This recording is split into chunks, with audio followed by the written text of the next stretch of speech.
भूतिया girls hostel की डरावनी कहानी। यह कहानी एक पुराने गर्ल्स हॉस्टल की है जो शहर से दूर एक सुनसान इलाके में बना था।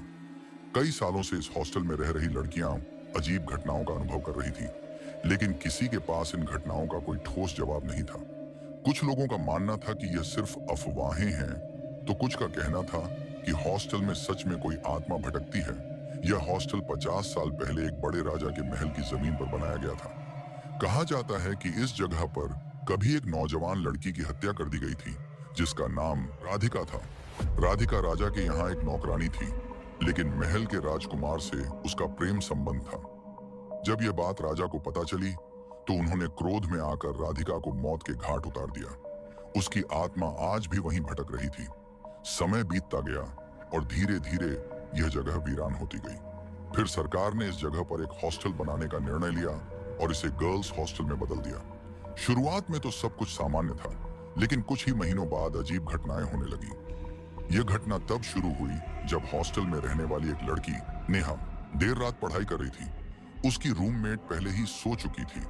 अचानक उसे लगा कि कोई उसके पीछे खड़ा है। जैसे ही उसने मुड़कर देखा, उसे कोई दिखाई नहीं दिया, लेकिन कमरे का दरवाजा अपने आप खुल गया और ठंडी हवा अंदर आने लगी। नेहा ने इसे अपनी थकान समझकर नजरअंदाज कर दिया, लेकिन अगली रात फिर वही घटना हुई। इस बार उसने अपनी रूममेट पूजा को जगाया, लेकिन जब पूजा ने देखा तो वहां कुछ नहीं था। पर नेहा को ऐसा लगा कि कोई परछाई खिड़की के पास से गुजरी थी। धीरे धीरे यह घटनाएं हॉस्टल की अन्य लड़कियों के साथ भी होने लगी। कोई आधी रात को किसी के चलने की आवाजें सुनता, तो किसी को किसी के रोने की आवाज आती। एक दिन हॉस्टल की सबसे निडर लड़की साक्षी ने इन घटनाओं की सच्चाई जानने का फैसला किया।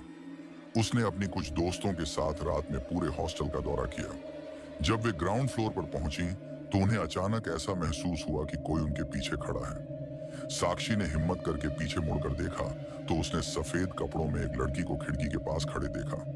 लेकिन जैसे ही उसने और ध्यान से देखा, लड़की गायब हो गई। यह देखकर सभी लड़कियां घबरा गईं और भागकर अपने कमरों में चली गईं। अगले दिन उन्होंने वार्डन को यह सब बताया, लेकिन वार्डन ने इसे सिर्फ उनका भ्रम बताया। कुछ ही दिनों बाद हॉस्टल में और भी भयानक घटनाएं होने लगी। लड़कियों के कमरों में रखी चीजें अपने आप इधर उधर हो जाती, बाथरूम के शीशे पर अजीब आकृतियां बन जाती और कभी कभी किसी के रोने की तेज आवाजें आती। एक रात हॉस्टल में रहने वाली एक लड़की अंजलि अचानक चिल्लाने लगी। जब उसकी रूममेट्स ने उसे उठाया, तो उसने कहा कि उसे एक लड़की दिखाई दी जिसके गहरे घाव थे और वह लगातार कह रही थी, ये मेरी जगह है, यहां से चले जाओ। यह सुनकर सबकी रूह कांप गई।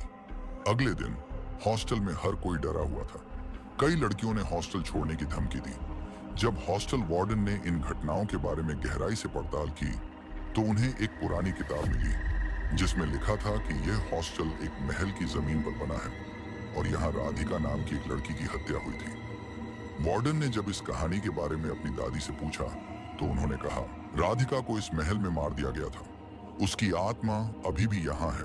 वह उन लड़कियों को पसंद नहीं करती जो यहाँ रहने आती हैं, क्योंकि उसे लगता है कि ये सब उसकी जिंदगी छीनने आई है। अब हॉस्टल की लड़कियां बहुत डर गई थीं।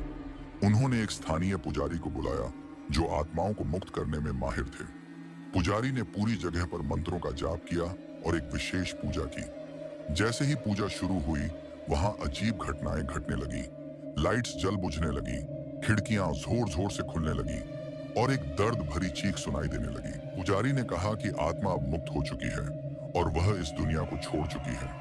उसके बाद हॉस्टल में अजीब घटनाएं बंद हो गईं और लड़कियों को फिर कभी किसी भी भूतिया अनुभव का सामना नहीं करना पड़ा। आज भी जो लड़कियां इस हॉस्टल में रहती हैं, वे रात में अकेले चलने से डरती हैं। कई बार उन्हें महसूस होता है कि कोई उनकी ओर देख रहा है, लेकिन वे इसे सिर्फ अपना भ्रम समझकर नजरअंदाज कर देती हैं। लेकिन क्या यह सिर्फ भ्रम है, या राधिका की आत्मा सच में अब भी वहां भटक रही है? ये सवाल आज भी अनसुलझा है। तो वीडियो कैसी लगी कमेंट करके बताओ और दोस्तों में शेयर कर दो वीडियो। बने रहिए हमारे चैनल पे, इसी तरह की वीडियो मिलेंगी।